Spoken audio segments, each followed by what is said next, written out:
Okonjo-Iweala, GCON, for the keynote address at the 64th Annual General Conference of the Nigerian Bar Association.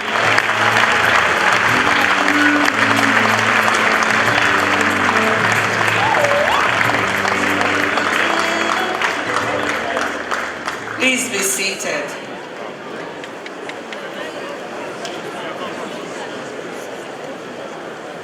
For the second time to be the Chief Justice of Nigeria. I hope the interim title will disappear and it will be made permanent. The Honorable Deputy Speaker, Attorney General, who has a difficult job, or someone has to do it. The traditional rulers, in particular His Royal Majesty, the Ooni of Ife. Ladies and gentlemen, I have to do something because my brother, young brother here said that I'm from Delta State, which I am. But if I don't do it, I might be divorced by the time I get home. So I want to do a special shout out to all NBA members from Abia State.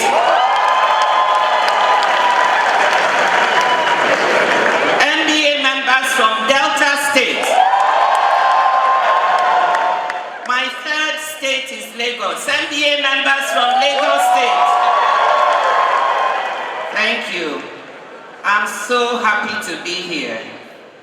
I'm immensely honored to be here today to stand in the footsteps of the luminaries who have preceded me at this podium, including the President of the Appeals Court. Well, welcome, Madam. And to address members of a profession that since the days of the much-mentioned Sir Christopher Alexander Sapara Williams has played such an important role in the life of our country. This conference is reputed to be the world's largest gathering of lawyers. And we have so many brilliant minds in this room. Let me appreciate the Nigerian Bar Association for its efforts to tackle some of the justice issues in this country. And congratulate the President, Yakubu Meke, who understand it means handsome man. Yes, and he's tall and handsome. But the women who have organized this meeting are even more handsome. Mrs. Oyika Sola and her team. Please give them a round of applause. I want to thank President Mekewu for his sterling leadership and the constructive approach the organization has taken during his tenure, and also to congratulate President-elect Mazi Afam Osigwe. Now, I've been told to speak for 25 to 30 minutes. So I just want to alert you. I think after 15 minutes, people's attentions begin to wander. But that's what I was told, so you have to listen to me for a bit. Now, every one of us here in this room knows that Nigeria today is not where it should be. That our country has not progressed as it should have. That is why, more than 60 years after independence, the NBA Annual General Conferences are still looking at things like rebuilding Nigeria, charting a course for nation building. I say this not in recrimination or even in futile regret, but rather as part of moving our country and advancing its interests. We are living in very difficult times, locally here in Nigeria, but also globally. We have seen protests in this country a few weeks ago, but we have also seen protests elsewhere on this continent and beyond. These difficulties should make us think deeply and reflect on what is needed to move this country forward.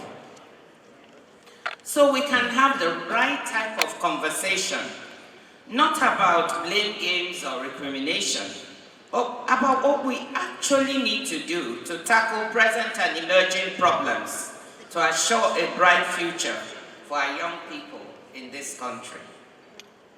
That is why my speech today is entitled A Social Contract for Nigeria's Future. I know our friends, gentlemen of the press and ladies of the press are here, and I salute them for their hard work. I'm not here to castigate or blame anyone, so I don't want you to spin my words or put out headlines that don't reflect what I'm saying or about to say. I'm here to speak to all governments of my country, all political parties, all Nigerians about a positive way forward for the country. If we look back to the early years of independence, it's clear Nigeria had what it takes to succeed, and yet we've fallen behind countries that were on par with us back then.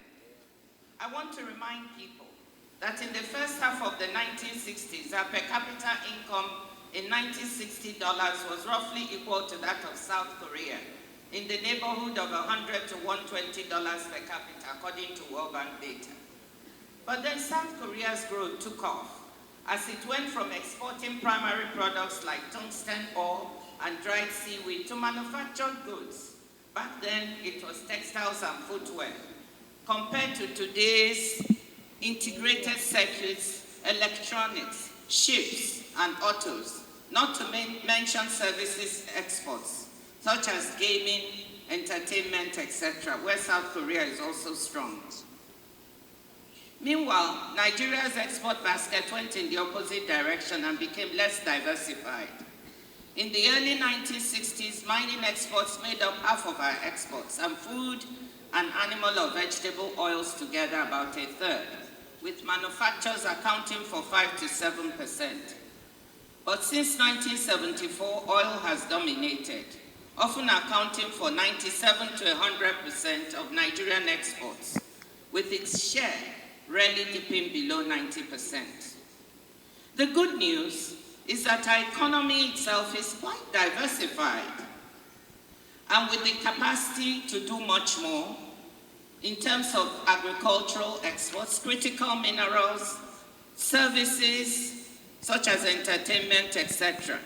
And I want to commend ongoing efforts by this government to diversify the exports of our country.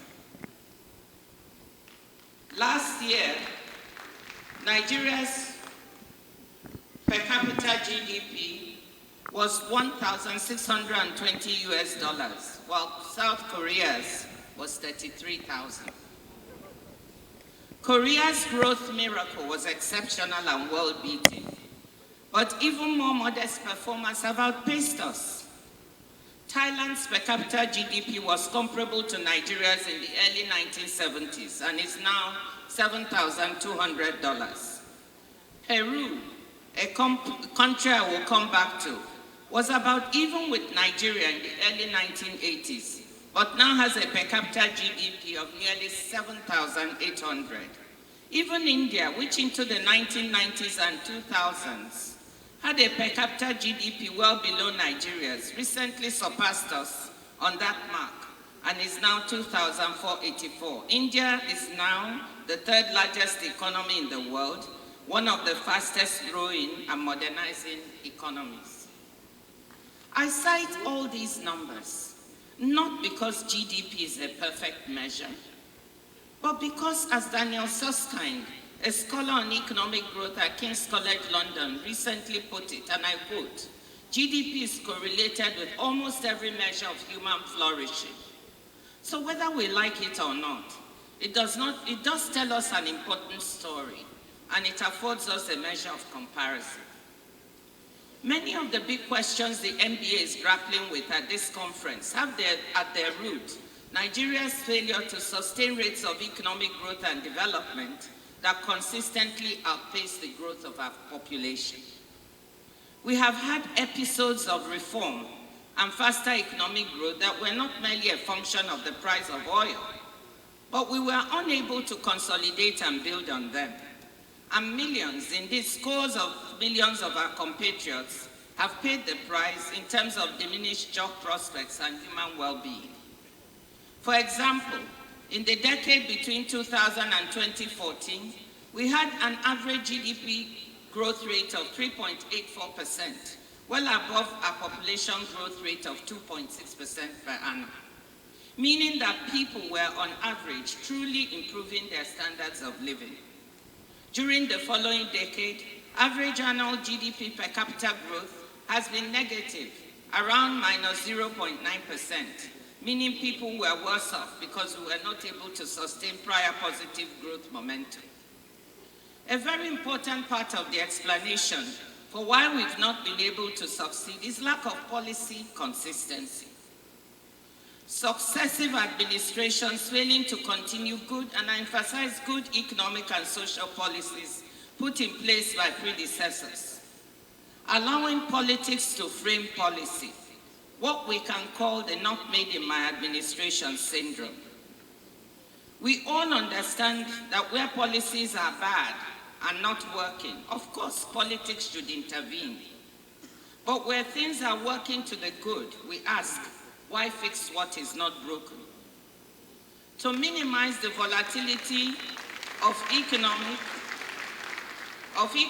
and social policy, and to set our country on a steady growth and development path, rather than an episodic growth path, I have become increasingly convinced that Nigeria needs a social contract. By this I mean a fundamental cross-party, cross-society agreement that certain things in the economy, in the country, in policy and in society are sacrosanct and shall not be touched or changed when administrations change.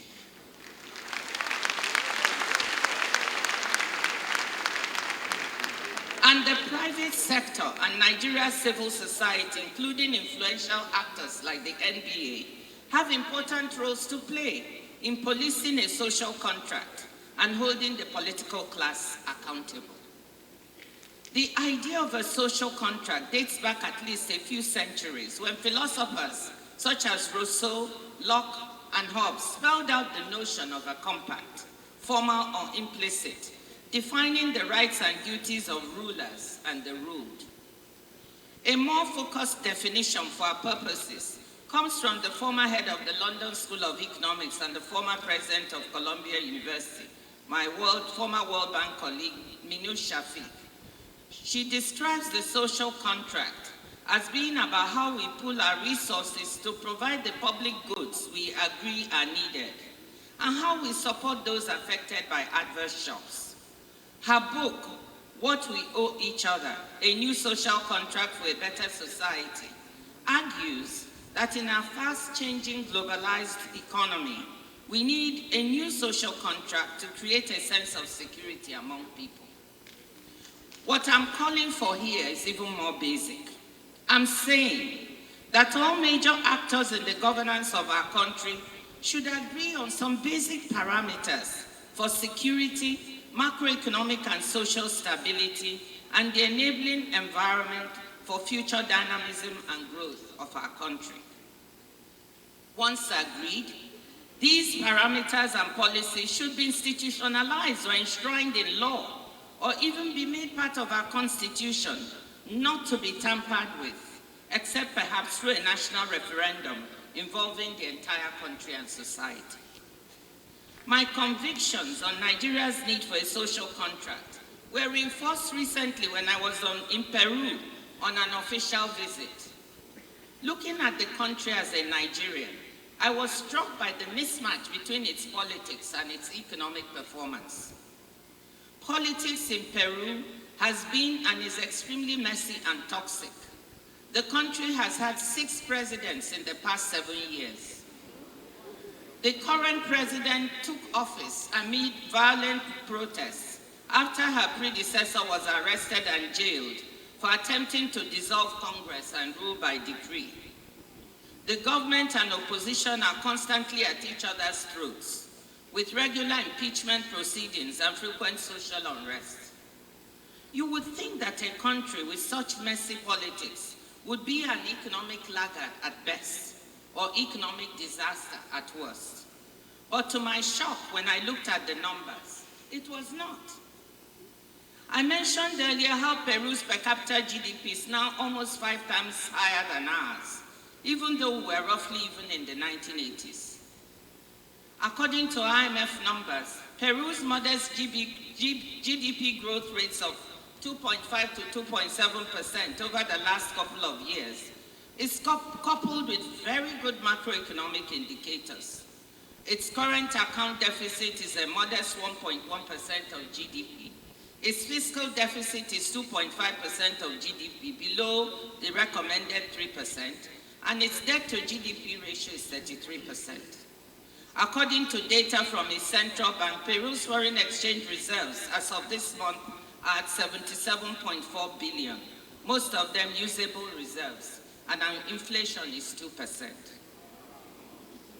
The IMF praised Peru's economic management, saying in its Article 4 report, and I quote, "Inflation has receded thanks to the central bank's decisive monetary policy tightening, while the fiscal position and the financial system remain strong." With respect to macroeconomic fragility, Peru has ample buffers to cope with adverse shocks, including relatively low public debt, abundant international reserves, and access to international capital markets on favorable terms, unquote. When I asked top officials in the country, how come the economic performance is so good in the face of such political turmoil, they said that Peru had learned lessons from its past unfortunate economic experiences, and there was now a kind of implicit social contract that certain aspects of economic and social governance must not be touched. Peru learned the lessons of its lost decade of the 1980s and put in place an ambitious series of structural reforms, including the policies and institutional frameworks that help the country navigate difficult times. In 1999, it introduced a fiscal rule, placing agreed limits on fiscal deficits and public expenditures, along with an escape hatch for economic emergencies such as COVID-19. Certain forms of expenditures for social goods, infrastructure maintenance, and security were exempted from the fiscal rule, but managed transparently. On the monetary side, Peru in 2002 made its central bank independent and formally introduced a 2% inflation target, plus or minus 1%. Peru's reforms laid the foundation for years of stronger growth and poverty reduction. Even though growth lost speed after 2014 amid declining mining prices and slowing external demand, per capita incomes increased by a factor of 3.5 in the 20 years after 2002, lifting the country to upper middle income status. The central factor underpinning the performance was the implicit social contract that the policy reforms put in place that strengthened institutions should not be touched. For us as Nigerians, the real surprise must be that Peru's different political parties, for all their vicious opposition to each other, broadly supported the hard-won structural reforms and honored the fiscal and monetary policy frameworks when in power. They accepted that certain things should be respected for the good of the country and should not be played with, no matter how rough the politics. That cross-party commitment to strong macroeconomic foundations is something we need in Nigeria. During President Obasanjo's second term, we carried out strong structural reforms very similar to Peru's.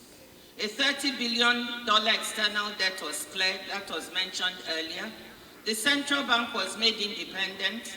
The multiple exchange rate regime became a thing of the past as a flexible, rational, managed float regime was put in place. An oil price-based fiscal rule was also put in place, along with a medium-term expenditure framework, leading to a strong accumulation of savings and foreign exchange reserves. We discussed and observed notional guidelines to enable sustainable debt levels, with a target for debt to GDP ratio not to exceed 33 to 40%, suitable for a country at Nigeria's stage of development. and debt service to revenue ratio not to exceed 33%. Actual debt to GDP and debt service to revenue numbers were far below these notional guidelines. These policies were maintained under subsequent administrations of Yar'Adua and Jonathan, and even more reforms were carried out to strengthen and modernize the economy. Strong social safety nets were built. Well-targeted social programs such as Shopee, You Win, and Saving 1 Million Lives, the latter targeting pregnant women and children. Am I saying that these administrations were perfect? Of course not. They had their problems, imperfections, and challenges. And as a finance minister, I was part of struggling with those challenges. But there was a consistency of policy that led to the economic numbers I quoted earlier in this speech. What I'm saying is this: maintaining good economic and social policies, that is, maintaining policy consistency, and adding more reforms on top of that, will lead us along the path of good progress that we all desire.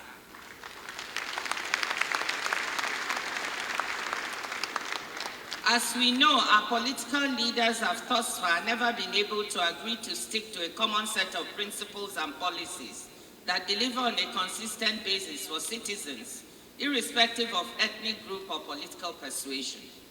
And our big civil society groups like the NBA have not been able to hold politicians accountable. And I'm not going to flatter you, because segments of our legal system have also become beholden to those same politicians.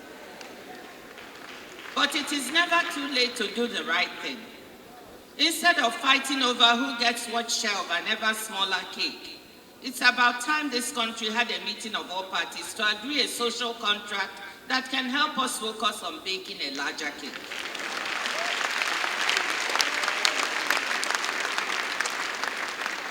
I will devote my remaining remarks to looking at potential elements of such a social contract. In line with my comparative advantage as an economist, I will focus on economic policies, so I'll offer a few thoughts on related areas as well. Note that I'm not trying to be exhaustive on what constitutes a social contract, just to give you some examples. Let me say here that trust will be a prerequisite for any social contract for rebuilding Nigeria, meeting our economic development challenges and building a brighter future for the rising generations of young people. All political parties, all ethnic groups will have to honor this contract, no matter who is in government. The importance of trust in our country, given its size and diversity, has been clear since day one. Even before independence, in his first speech as Prime Minister in 1957, Sir Abubakar Tafawa Balewa said, and I quote, "The peoples of Nigeria must be united to enable this country to play a full part in shaping the destiny of mankind. It is the duty of all of us to work for unity and encourage members of all our communities to live together in peace and harmony. The way to do this is to create understanding, mutual respect, and trust." This is Sir Abubakar Tafawa Balewa in 1957. Trust comes not from words, but from deeds. That is, from accomplishing things together, building together. A social contract could become a basis for the virtuous circles of reform, growth, peace, security, and trust that have too long eluded us. Turning now to potential ingredients of that social contract. The first element should be a shared understanding that we must prioritize the security of lives, property, and national assets.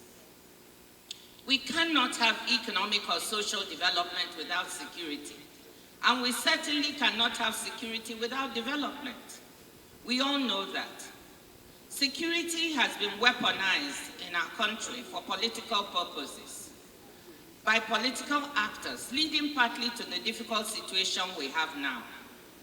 We have politicians who believe that the best way to make their opponents look bad is to instigate insecurity, making it look like they can't govern, regardless of whether this leads regardless of whether this leads to loss of life and property of innocent Nigerians.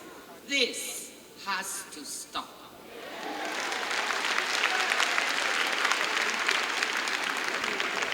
A second aspect of security relates to security of national assets. Nigerians have seen for years how organized crude oil theft on a massive scale seriously undermines the economic and financial health of the country. All Nigerians must agree that stealing of our national assets of any type is intolerable and must be stopped. How can we be struggling to see how to strengthen our foreign exchange reserves with the governor of the central bank working so hard on this, when so much is being lost through oil theft? There is so much technology available now to track such theft, and there must be no more excuses for inaction.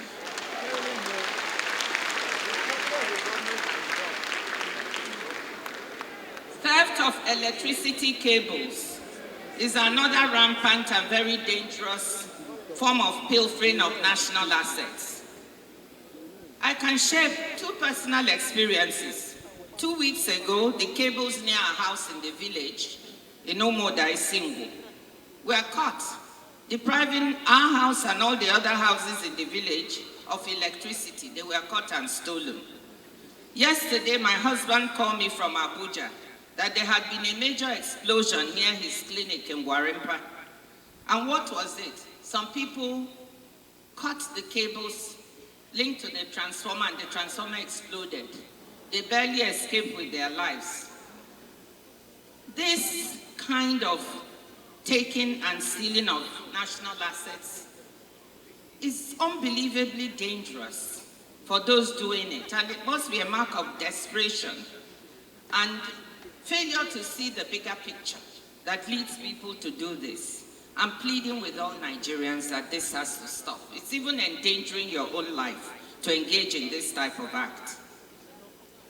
The second element of the social contract involves the basic organs of the economy. They should be left to work so as to produce the best economic and social results for the country, as I described in the case of Peru. First, we must continue to support the central bank and its work and support its independence. No one should try to tamper with the central bank, asking for manipulation of interest rates or the exchange rate. Do not use the central bank as a fiscal agent, asking for printing of naira beyond agreed ways and means limits, as this can fuel inflation. Fundamental fiscal and financial rules should be respected once they're on the books.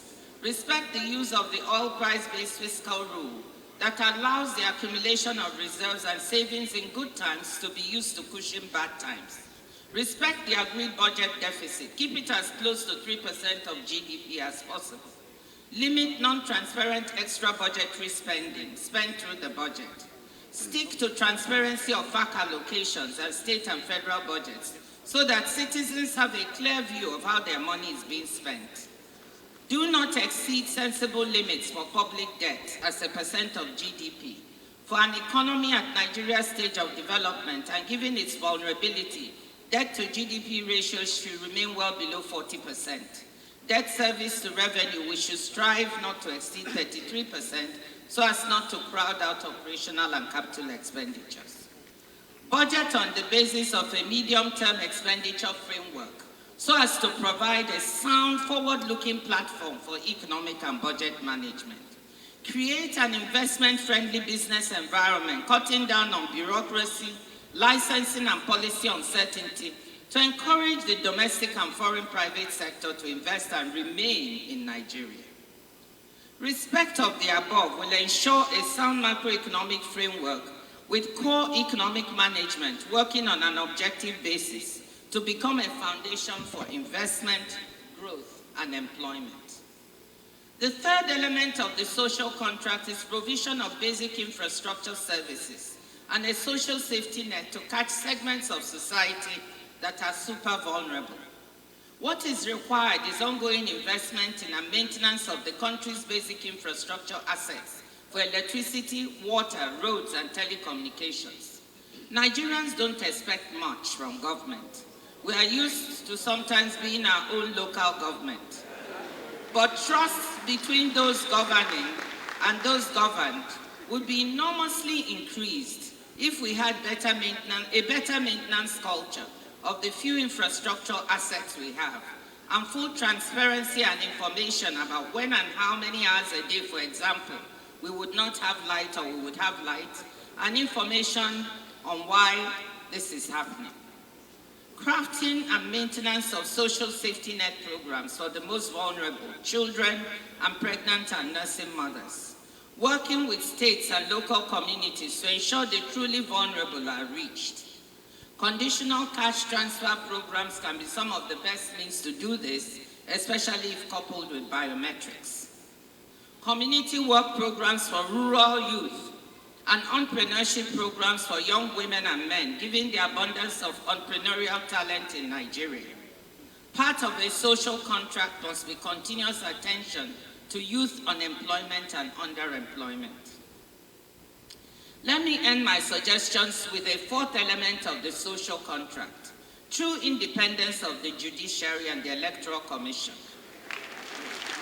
All parties must agree that these institutions should not be tampered with, win or lose. As I said earlier, civil society, and in particular the Nigerian Bar Association, have a major responsibility to monitor observance of the social contract, especially the element of the judiciary and Electoral Commission.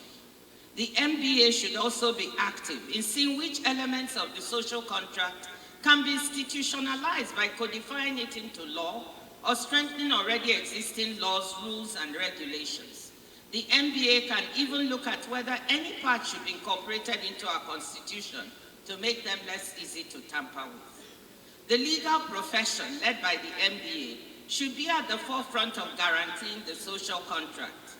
This would be in keeping with what you have been quoting here, and I have it in my speech, Sapara Williams' maxim that, quote, "A lawyer lives for the direction of his people and her people and the advancement of the cause of the country." Now, I don't mean to oversell this idea of a social contract for Nigeria. I'm not saying it's a panacea that will suddenly cure all ills. But I'm convinced it will enable us to build a strong and stable foundation for Nigeria upon which it can thrive. A Nigeria of the future with steady and consistent growth and social development that will take us back to middle-income status and beyond. Of course, we will also need to take other actions to improve our education and health system, nurture investments in physical and human capital. We will need to connect to the new and fast-changing world of technology. But believe me, I'm actually not worried about Nigeria's ability to catch up once the basic governance and economic and social foundation is there. We have some of the most creative, most intelligent, and most entrepreneurial people in the world. Some of them in this very room. That is why I'm always proud to be a Nigerian. Excellencies, ladies and gentlemen, let me conclude by saying that what I just laid out before you is not rocket science. Some of what we need to implement as part of the social contract has been done in past administrations, as I mentioned earlier, and some of it is being implemented in this present administration. But we cannot approach the social contract in a piecemeal fashion, a bit here and a bit there. It must be approached holistically, systematically, and consistently in order for it to work. All political parties and politicians, all Nigerians must agree that these elements we identify and others to be added as forming the social contract must be respected by all who govern, no matter their politics, for the good of those they govern. You, the NBA, the biggest gathering of lawyers in the world, the largest, most influential civil society organization in Nigeria, you bear a heavy responsibility to advocate for and ensure that this social contract comes about. My question to you is, are you ready? Thank you, ladies and gentlemen.